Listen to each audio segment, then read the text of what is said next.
Hello students, welcome to the selection classes. आज की हमारी करंट अफेयर्स की सीरीज में हम एक ऐसे डिसीज के बारे में चर्चा कर रहे हैं जिसके लिए आपातकाल की स्थिति घोषित कर दी गई है और ये डिसीज बेसिकली फैली कहाँ है उसके बारे में आज हम पढ़ना स्टार्ट करते हैं। तो ये जो डिसीज फैली है इसका एक सिंड्रोम का नाम दिया हुआ है क्योंकि कहीं ना कहीं कुछ एक डिसऑर्डर जनरेट कर रहा है ह्यूमन बॉडी में। तो इसको बोला गया है गुलियन बैरे सिंड्रोम, GBS नाम से भी पता चलेगा आपको। और पेरू में, आपको पता होगा एक देश है पेरू, वहां पर इसके लिए 90 डेज का आपातकाल घोषित किया गया है।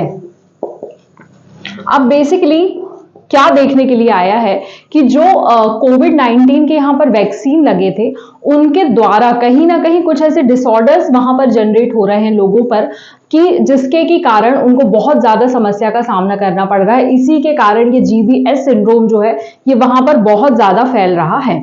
ठीक है, ये बेसिकली करता क्या है, हमारे इम्यून सिस्टम को कहीं ना कहीं खराब करने का काम कर रहा है। जैसे कि आपको पता होगा कि हमें जो कोविड-19 के वैक्सीन लगे थे वो बेसिकली लगे किस चीज के लिए थे कि हमारे जो इम्यूनिटी सिस्टम है वो बूस्ट रहे, जिसके कारण की जो वायरस है उसका अटैक हम पर ना हो पाए।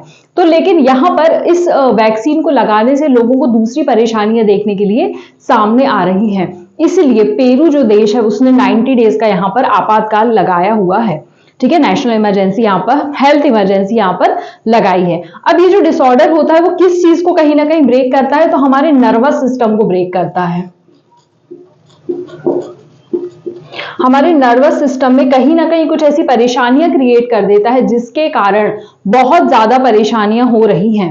यहां पर अगर आपको मैं एक बात बताऊं तो जब हम इसको ट्रीटमेंट की हम इसके लिए बात करते हैं तो वैसे तो इसका ऐसा अभी तक कोई ट्रीटमेंट निकल कर नहीं आया है, लेकिन बोला गया है एक प्लाज्मा फेरेसिस करके होता है। प्लाज्मा फेरेसिस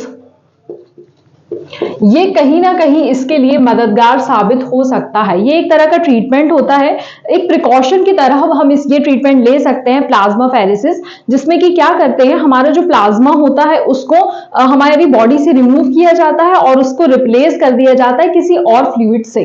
ठीक है ना, तो यहां पर हमको किसको रिप्लेस करना है, हमारे प्लाज्मा को। किससे रिप्लेस करेंगे, किसी फ्लूइड से।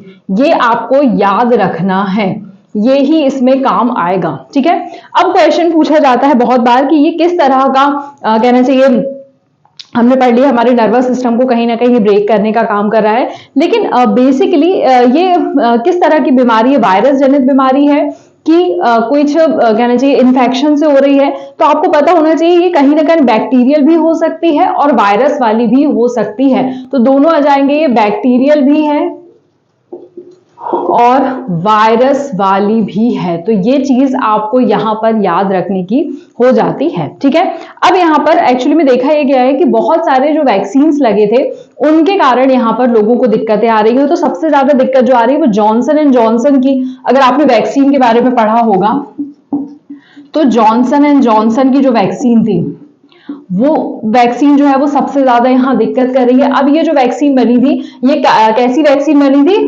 वायरस वेक्टर पे बेस्ड वैक्सीन थी। ठीक है, तो ये वैक्सीन कहीं ना कहीं दिक्कत कर रही है।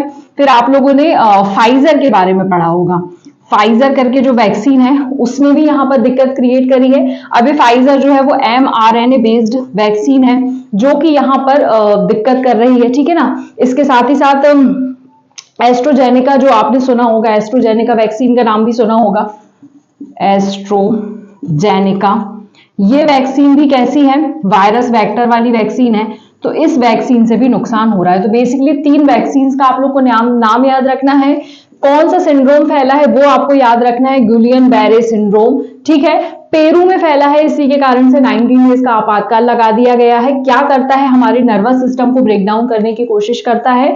कोविड-19 के बेसिकली जो वैक्सीन लगे हैं उनके कारण हमारे इम्यून सिस्टम में कुछ डिसऑर्डर क्रिएट कर रहा है। इसका ट्रीटमेंट जो है एज सच अभी तक पॉसिबल नहीं है, बट उसके लिए एक थेरेपी यहां पर सुझाई गई है जिसको बोला गया है प्लाज्मा फेरेसिस, जिसमें कि हमारी बॉडी के प्लाज्मा को किससे रिमूव किया जाएगा, किसी एक ऑल्टरनेटिव फ्लूइड से यहां पर रिमूव करने की बात करी गई है। बैक्टीरियल जनित भी हो सकती है, वायरस जनित भी हो सकती है ये, और किन तीनों वैक्सीन के कारण ज्यादा फैल रहा है, तो Johnson and Johnson, Pfizer and AstraZeneca. ठीक है ना।